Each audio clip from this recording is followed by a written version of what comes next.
All right, good afternoon, everybody. We are here live in the treatment room at Hand and Stone, and today we have a very special guest. He's really a dear friend of mine. He's almost like family. His name is Rocco Fiorentino, and Rocco, you're on actually a kind of a new journey in your career. You've been on board of directors of the IFA. You've owned your own businesses, CEO of Bennett Trends, still on the board at Bennett Trends.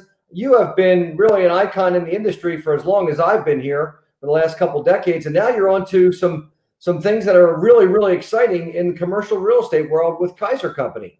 So, Rocco, welcome to the show. And when you're ready, give us a little bit of story and background behind your new venture. Well, thanks, Bob, and I really appreciate the opportunity to speak to the Hand and Stone community. And yes, as you so notably described my background, I do have a lot of experience. Unfortunately, most of it came way after I needed it. So, I'm in a position now where I've learned a lot over the years. I've been in franchising 35 years. I started a long time ago as a franchisee of Krispy Kreme Doughnuts way back in 1999.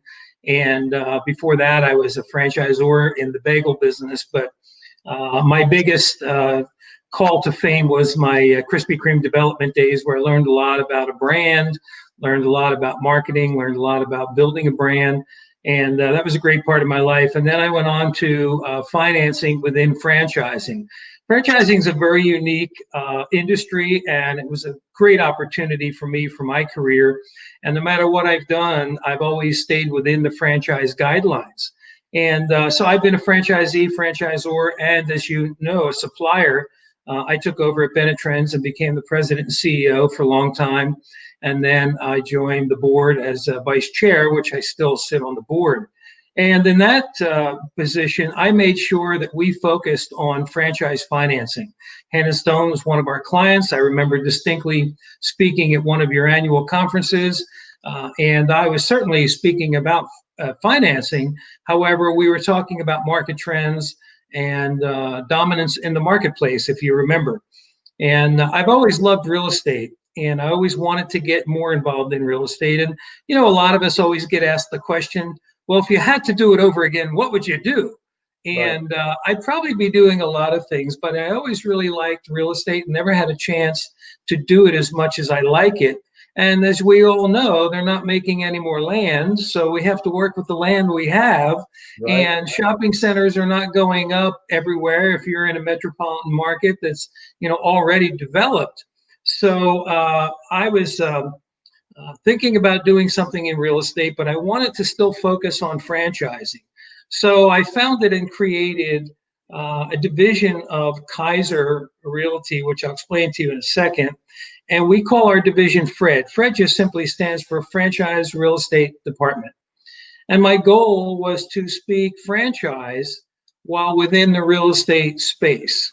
A lot of realtors represent landlords and tenants, and they speak real estate. And my partner, Jonathan Kaiser, wrote a book called Ruthless, because most real estate brokers are just frankly ruthless. And I'm sure there's other industries where, more often than not, people find it ruthless. But certainly in real estate, it's a tough market for a newbie to come in. So I created F.R.E.D, and I wanted to focus specifically on the franchise industry and go out to franchise brands like Hand and Stone and say, hey, I understand real estate, but more importantly, I understand franchising. And I know what your franchisees are going through. I know what your candidates are looking for when they get to a discovery day. I've been that candidate. I've been that franchisee. Sure. I don't like other people spending my money. I certainly don't want the brand that I just signed up with to go telling me where I have to buy and where I have to lease and what I have to do. However, I do want to follow the system brands and standards. So, it makes it a little more difficult, but I certainly understand that piece in a big way. And I started to create an opportunity for Kaiser to also have yet another division strictly for franchising and retail. Kaiser as a company has been around for a while, and we only do tenant representation. We do not ever represent landlords. I know a lot of us always think it could be a conflict when that happens. And case in point, that's happened most recently with COVID-19. A number of clients came to us because they said they were working with other organizations. And when they asked them to call their landlords and ask for rent relief during these times where they're closed, the broker said, I'm sorry, I can't help you. I can't do that to my landlord. And that's when it gets really, really tough, because they get paid by the landlord, of course, Sure. and they have an obligation to the landlord. So there was a little bit of a conflict of interest. But Kaiser specializes in a lot of different areas. So they've got a group that does nothing but office space. They've got a group that does nothing but healthcare. They've got another group that does nothing but legal, another group that does nothing but industrial. And they do have a retail group. However, like a lot of organizations, the retail group never really focused on the franchising industry. They say they do. They show up at a show once in a while, and they think that that allows them to say that they're specialists in the field. So we decided to create F.R.E.D and be the actual franchise real estate department for a lot of different brands. So it's been a lot of fun, and we're living and learning every day, and the world is changing every day. So, you know, it's funny. I know you asked me earlier about what we've been doing to pivot. And we've done all the typical things that real estate agents do for our clients. But more recently, in the last 3 months, when we've had clients either say, I'm not ready to sign that lease on the space you're identifying for me, or what do I do now? The space I just leased in the last year or two, I'm closed. I've got a state mandate, and I can't pay my rent, and I haven't got my PPP money yet. So there's a lot going on. And in your case, you know, you've got subscribers. And when you're closed, I'm not sure that you can bill your subscribers. And if you do, in your case, I guess they bank them, so it's not too bad. Right. But you really want to get open. And all of us struggle because no one really knows what the rules are. They're not in writing. They haven't been around for a long time. And everybody's taking a shot at what they assume to be the case. And that's a lot of governors and mayors and county officials and local inspectors. And you know, everyone wants to be the COVID police now by telling you what you need to do and what you cannot do anymore until further notice. Sure. And it's gotten very, very bad. I'm sure we've all seen the TVs recently where you've got a couple operators of businesses wanting to open regardless of whether the state mandates it or not. And their argument is you can do that for 30 days, but after 30 days, you can't mandate the business anymore unless it's an emergency situation. So I want to talk a little bit more about that and understand a little bit more about your brand and the challenges they've had through COVID. And then I can maybe speak to what we've done to pivot to address some of those. Well, I mean, it's an interesting time. Obviously, you jumped into this thing, right? And then all of a sudden, boy, like you needed this challenge. I know you love a good challenge, but boy, you need a challenge where they're shutting businesses down left and right because of this pandemic. So, as an experienced CEO, board member of the IFA, and with all your experience in Kaiser franchise real estate development now, I love the term F.R.E.D. What has surprised you the most? And you can take this any way you want to go, Rock, but what does surprise you most since you've been kind of knee deep in this pandemic fighting this fight so far? Yeah, so I've gotten some articles about other real estate agencies that are shuttering their doors and furloughing their real estate agents. And I was certainly worried when we first started to hear about COVID. And I thought, oh my God, leasing is going to come to a screeching halt. And leasing certainly slowed down because everyone was closed. We couldn't even get hold of landlords if we wanted to. However, we started to get calls from our clients and people that were never our clients and said, hey, we really need some help in the franchise community. And Bob, you know, I've dedicated my life and certainly my professional career to franchising. And I've always given back. I certainly volunteered to be on the board of directors for the IFA for 6 years in a row. I was the chair for the membership committee for 11 years in a row. They're certainly not paid positions. But I always felt that if I gave back to the community I made a comfortable living in, I would always find that to be beneficial to me. So I kind of put on that same hat again and said, okay, if I can't lease new sites to my clients, what is it we can do at F.R.E.D to help them? So we put together a short-term rent relief program, and we offered it to our clients whereby there was no cost up front, but if we were able to get them some rent relief through April, May, and June, and then work out, you know, whether it was abated or whether it was deferred or maybe extend the lease to the end or do a blend and extend, you know, it depended on a lot of different things. So we've done probably over 2,000 of these in the last 2 months with my team. Wow. You know, initially, some of my team members were a little reluctant to do that because they really didn't have experience in renegotiating a signed contract. They were good at negotiating an unsigned contract, right? Right. So that was a little more difficult. However, I did hear back from a lot of them, and they said to me, wow, what a great learning experience, because now every individual agent that we have has probably dealt with 300-400 landlords, where it would have taken them years to do that previously, because we've been on the phone maybe with 15-20 landlords per day, negotiating something already signed, sealed, and delivered. Right. And we had a really good success rate up in the 80% range for most of the landlords. Wow. And that was kind of categorized into the landlord that had their head in the sand, and the landlord that recognized that this is a national issue and we're all in this together. I'll give you a funny example. One day, within 5 minutes of each other, I heard from the Publix supermarket chain. Publix is also a landlord. They own and operate a lot of the centers where they develop, and they manage all the space. They agree that if any tenant had to be closed for state mandate, they would absolutely abate their rent during that time that they were closed, without even asking the landlord or requesting rent abatement. They said it was automatically going to happen. If you couldn't get into your center because of a state mandate, we are not going to charge you.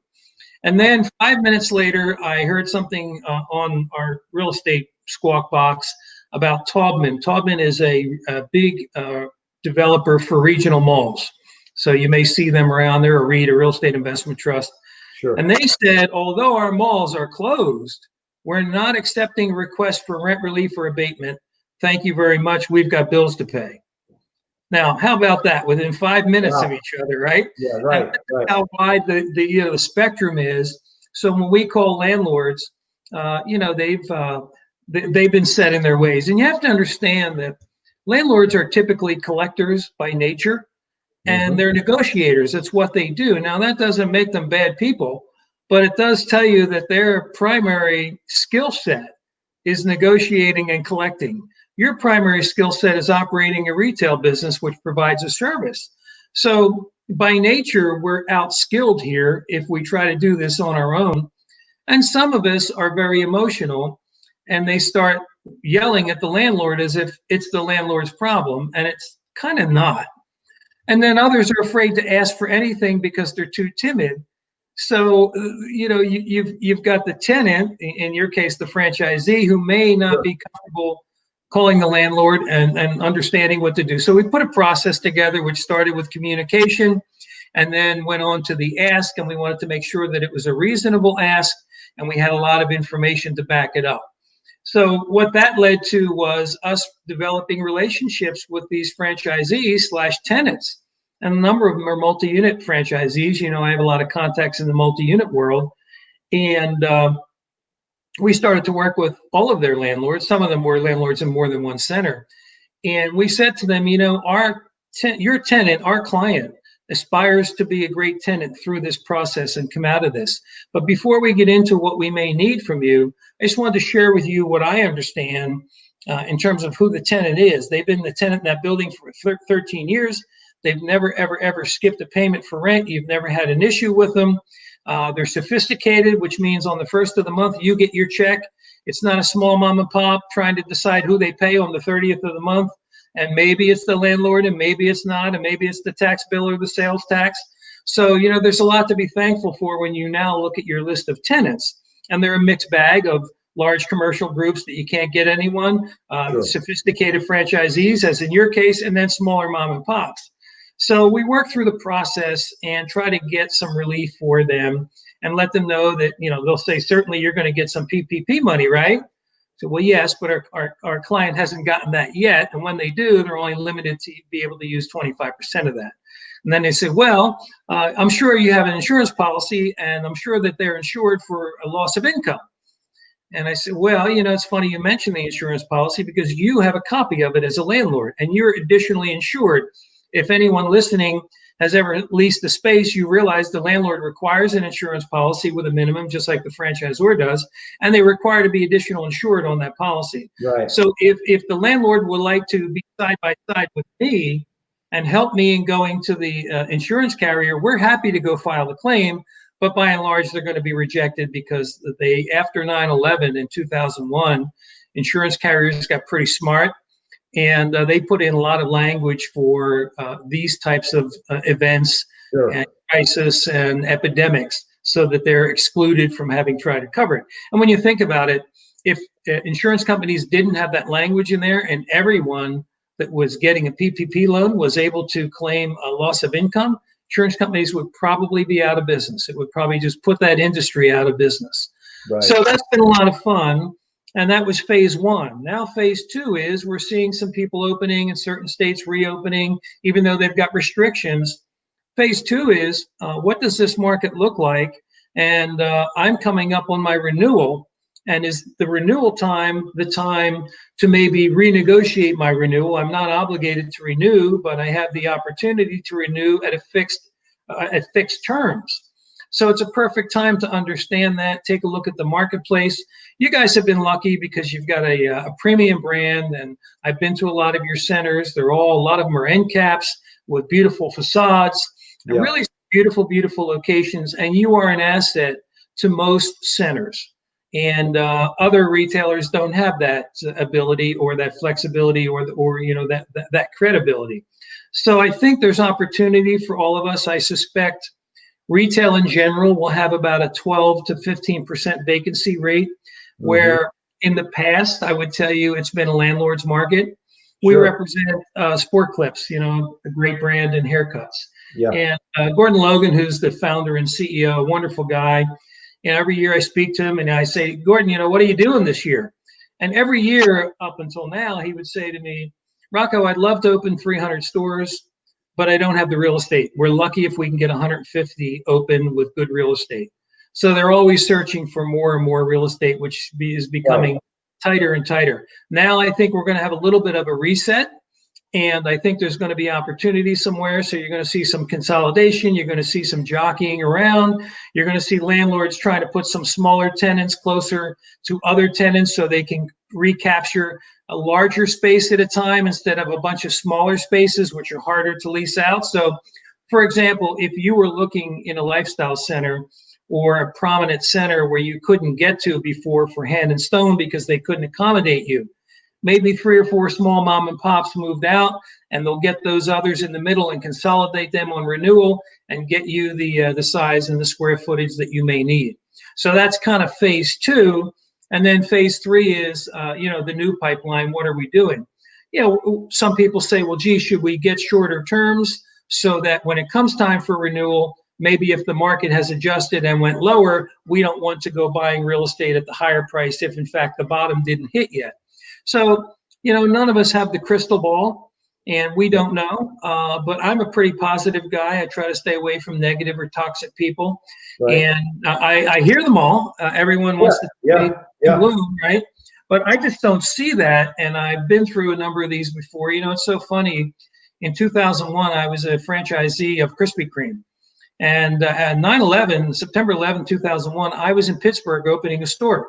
And it was a Tuesday because we only open Krispy Kreme stores on a Tuesday. So I know we had the opening that morning. And boy, oh boy, it was really weird.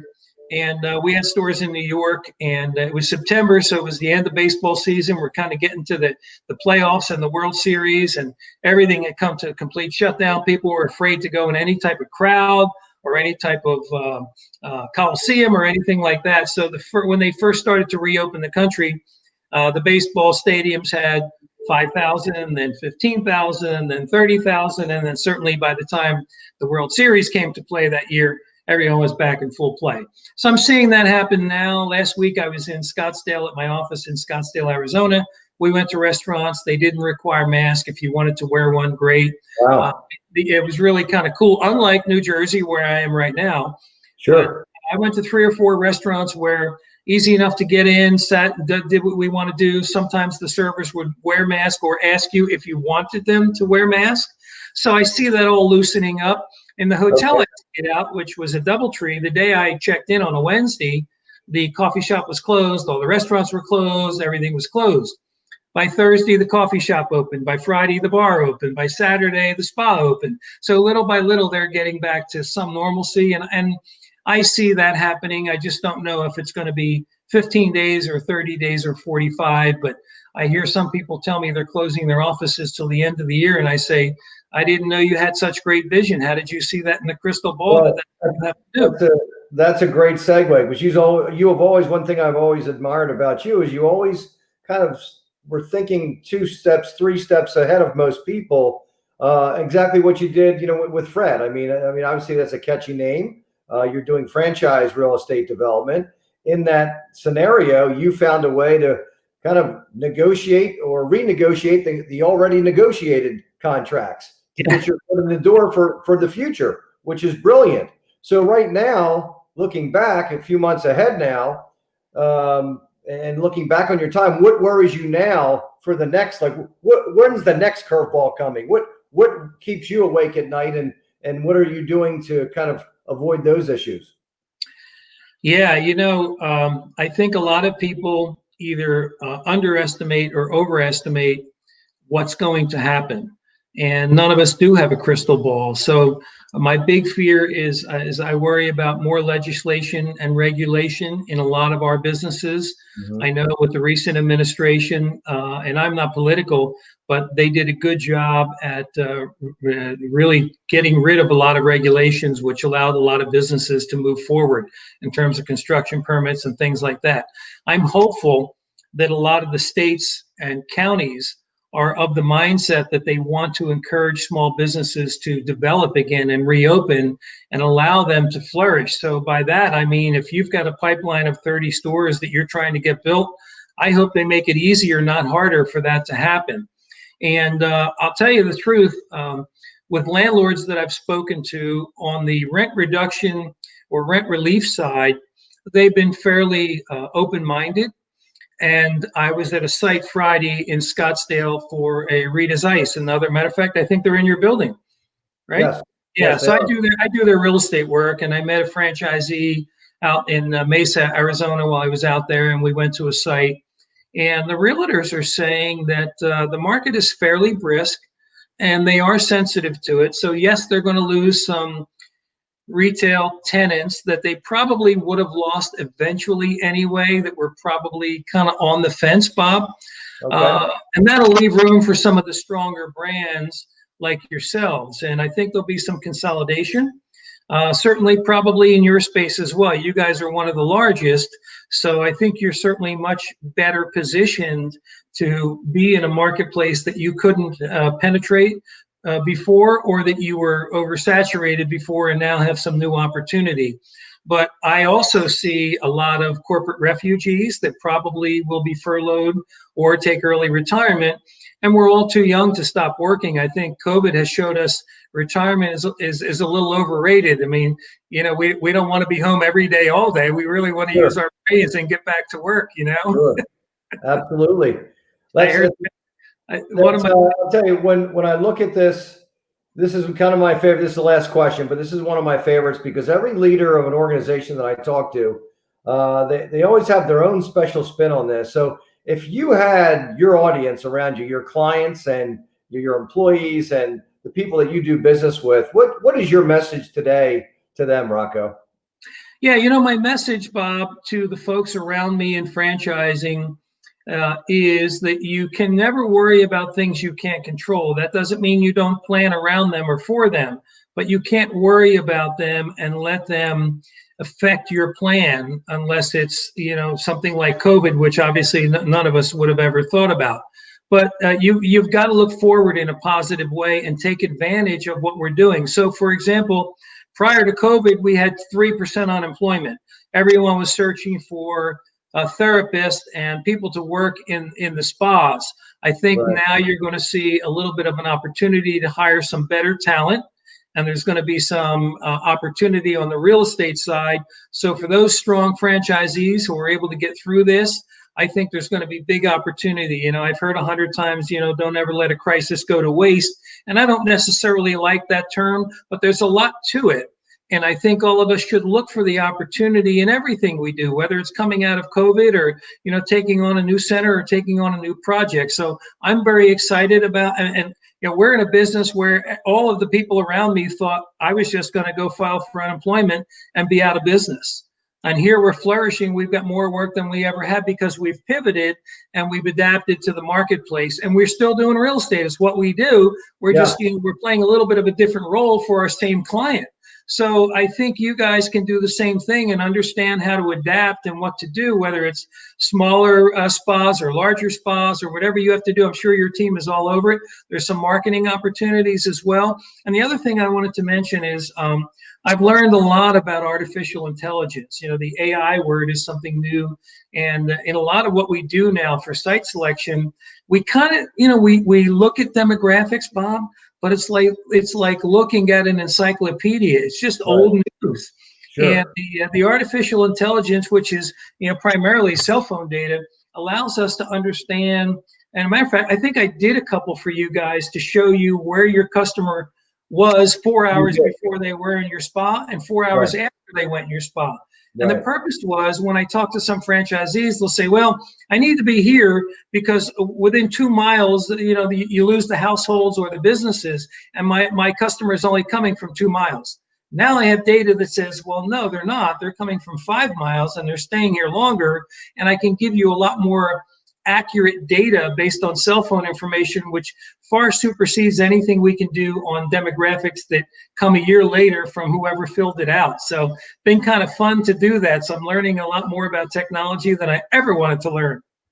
Well, that's great. And another positive note too on your side for the future of that business at Kaiser. And Rocco, I can't thank you enough for taking time out of your day today to spend time here in the treatment room at Hand and Stone. On behalf of Nicole Alberger and myself, we appreciate your friendship and appreciate your time, and have a blessed day, and we'll look forward to catching each other down the road. Well, Bob, the treatment room is certainly a treat for me, so I appreciate the opportunity and love to be on anytime, and hopefully we'll work in the future together. So stay safe out there, and we'll talk soon. Sounds good. Thanks, Rocco. You bet. See you now. All right.